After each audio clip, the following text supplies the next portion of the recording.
Here locally, making sense of the criminal allegations against Texas Attorney General Ken Paxton. 7 of his own top aides are calling for an investigation into accusations of bribery, abuse of office, and other potential criminal offenses. And it involves another big name in Austin, Nate Paul, founder of World Class Holdings. Republican Congressman Chip Roy is calling for Paxton to resign. Roy, who was once Paxton's former first assistant, says while Paxton deserves his day in court, Texans deserve a fully functioning AG's office.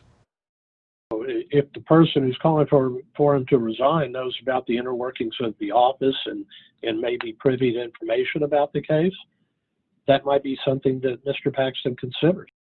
That man is Ken Schaefer, one of the special prosecutors on the pending securities fraud case against Ken Paxton. He says the new allegations could affect Paxton's bond and punishment if he is convicted.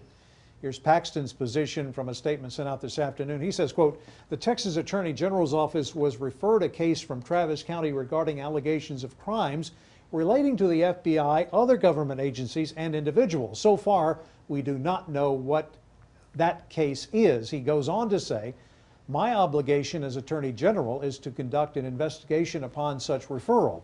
Because employees from my office impeded the investigation and because I knew Nate Paul, I ultimately decided to hire an outside independent prosecutor to make his own independent determination. So that's where Paul's name comes into play. AG Paxton concludes by saying, despite the effort by rogue employees and their false allegations, I will continue to seek justice in Texas and will not be resigning. And you heard Paxton reference Nate Paul as someone he knows. Paul is a real estate mogul with ties to tens of millions of dollars in properties all over Austin. The FBI raided the downtown offices of his primary company, World Class Holdings, in August of last year. KXAN investigator Kevin Clark looks at the long trail of legal battles Paul faces. Nate Paul's company, World Class Holdings, is one of the largest property owners in Austin. That's according to the Austin Business Journal. It has a large portfolio, including several buildings downtown. You can see this is one of them right off Congress Avenue. Among other buildings, it owns a sprawling large campus in Northwest Austin, once occupied by 3M. Last year, FBI agents raided Austin's World Class offices and Paul's home, but to this point, Paul has not been arrested nor charged with any crime. At least 18 of his companies, however, have filed for bankruptcy, according to ABJ reporting.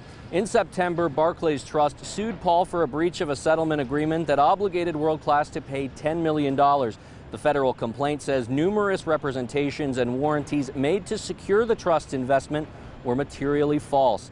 In another recent case, American Express sued Paul for more than $324,000 related to 3 credit card accounts.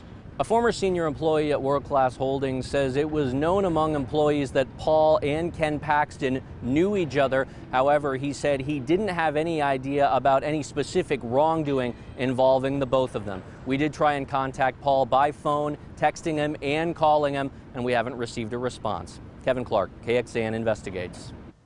The Attorney General named Brett Webster as his first assistant today to replace Jeff Mateer, who signed the letter calling for an investigation and resigned last week.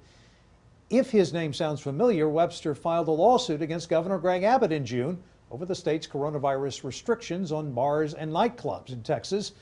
He is also a former first assistant district attorney in Williamson County. In 2017, we reported that the county was forced to return more than $1,500 to a man accused of drug offenses because due diligence was not exercised by the Williamson County District Attorney's Office a year earlier. Webster was the lead prosecutor on that case.